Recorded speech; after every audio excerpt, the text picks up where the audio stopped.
The Eternal Spring of Mr. Ito, Chapter 4, Part 1.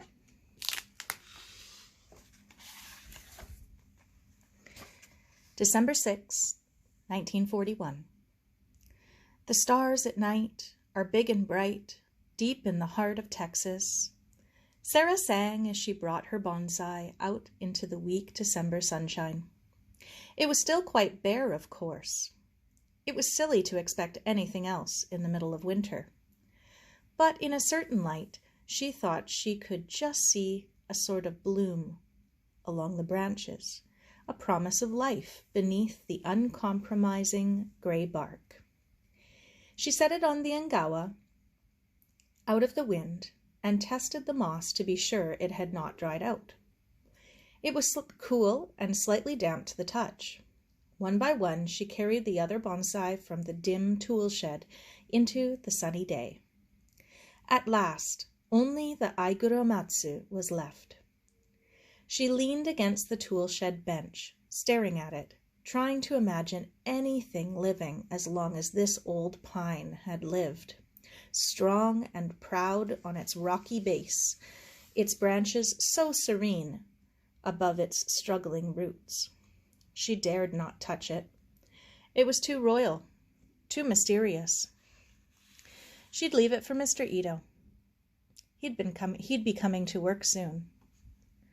She climbed onto the sitting rock and, curling into its hollow, pulled out the letter that had come the day before from England. She'd already read it over and over, but here in the garden, with nobody around, she was going to read it out loud and try to imagine it was her mother's voice saying the words. Try to remember the sound of it across the many months since she'd last heard it, saying goodbye. It scared her that it was getting harder and harder to remember her mother. She had a soft, light voice, Sara thought. Different from Aunt Jean's crisp, no-nonsense tone. And she had always hummed a certain special little tune to herself as she cleaned up the kitchen after breakfast. Back last summer, Sara could still bring the tune to mind and sing it to herself. But now it was gone from her memory. She should have made sure to sing it every single day. She was nagged by the feeling that when she did finally forget what her mother looked like, that very day her mother would cease to exist. That's silly, she thought. Still, she closed her eyes tight for a moment so she could picture her mother more clearly. Then she smoothed the letter over her knee, the paper cool against the palm of her hand.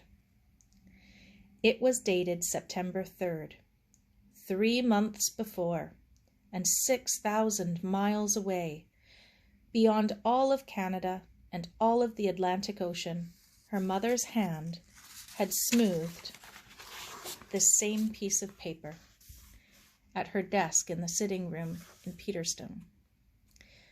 Maybe Domino had been on her lap, boxing at the pen as it moved across the paper, his fur shining like black silk in the lamplight. Maybe Daddy had been home on leave, sprawled in his deep chair by the fire, trying to forget all the fighting up in the sky. Where had this letter been for 3 whole months?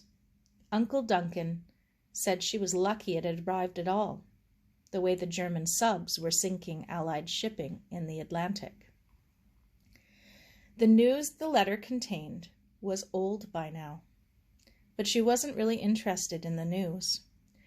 She just needed to know her mother hadn't forgotten about her, that she and Daddy talked about her sometimes, and looked at old snapshots and remembered the time before the war when they were still together. "We miss you," the letter said. "We talk about you all the time, remembering how we'd have tea under the apple trees and laugh at Domino stalking rabbits in the kitchen garden. Today is September 3rd, 2 years to the day since war was declared. Nobody thought it would go on this long, but Hitler's troops have occupied all of Europe and much of North Africa, and we simply cannot allow him to get away with it. Perhaps now that Russia is fighting Germany, things will go better for us. It has always meant fewer air raids, I'm glad to say, but was hit the other day. Nobody can understand why. The German pilot must have thought he was aiming at. He can't really have been targeting Mr. Boggin's barn. No harm done, though. Mr. Boggin planned to rebuild it anyway, and the cows were out in the back pasture. But Domino's pal, the orange barn cat, was killed. Poor old Domino. He hates the sound of bombs. He runs to your room and hides under your bed. How tall you must be getting. I don't suppose we'd recognize you. Aunt Jean wrote that she was getting you a new winter dress. We wish we could see you, but when Mary and David Lloyd get married, Uncle Duncan hopes to get hold of some film and send us pictures of you in your bridesmaid's dress. We'll try to send you a picture soon, but of course, with a war on. Write and tell us about school. I wish we could talk in person, but the nice thing about letters is that you can read them again and again, as we do yours. We send you our love and a big hug and kiss, and Domino does too. Love, Mummy.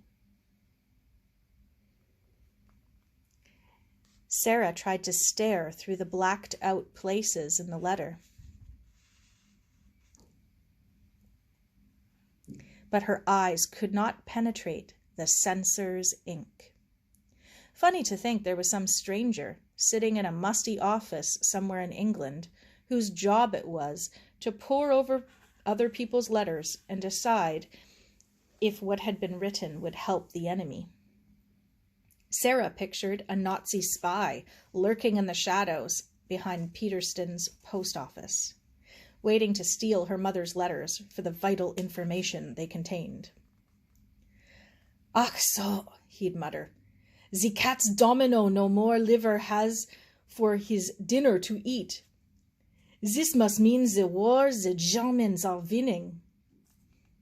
Sara grinned, but her grin quickly faded as she realized that her mother's words, meant for her alone, might really be read by a German spy, and had, in fact, already been read by the English censor.